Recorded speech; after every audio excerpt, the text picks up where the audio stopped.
Episode 7 picks up where Episode 6 left off, and we learn that both Joyce and Rosalind have become permanent midwives at non-Nada's house, earning their highly awaited uniforms. Additionally, Joyce has secured the highest marks and will be featured in the newspaper.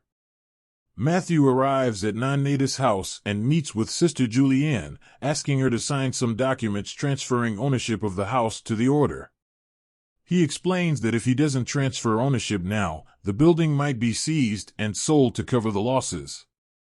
Sister Julianne urges Matthew not to give up, reminding him that the sisters and midwives will always be grateful for his donation. Trouble escalates when Matthew's car is seized, hinting to everyone that he is in financial ruin. At home, Matthew realizes that he still owns 2 warehouses. Trixie suggests selling the property and using the money, but Matthew plans to invest it in real estate and enter into a partnership with his friend. However, he acknowledges that it will be 5 years before they can make any significant profit. Matthew decides to go into business with his friends and plans to travel to New York to sign the deal and make it official. He asks Trixie to join him, but she refuses, which leads to him leaving without her. It's clear that their marriage is falling apart. Meanwhile, Joyce is visited by his cousin, who later turns out to be her abusive husband, Sylvester, from whom she is running. Sylvester threatens to expose Joyce for using a fake name to join the midwifery program unless she pays him. Disturbed by this, Joyce fears her career will be ruined once everyone learns the truth. She also notices Sylvester following her everywhere, whether it's at the clinic or elsewhere.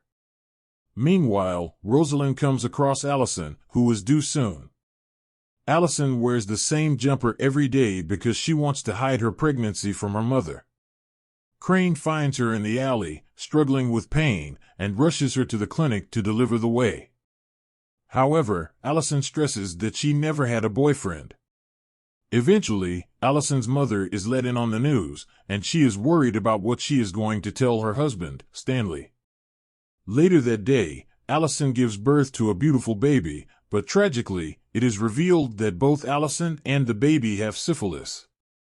When Allison is told about it, she hints that her mother might have syphilis as well. It is revealed that Allison was sexually abused by her stepfather, Stanley, and it was his child that she was carrying. Allison never revealed this to anyone because Stanley threatened to abandon her mother and her siblings. Allison makes it clear that SH doesn't want to return home, and Cyril makes some preparations and gets Allison and her son settled with a foster family. The episode review. The Aylwards are really struggling financially. They're in such dire straits that they can't even afford to pay Jonty's nanny.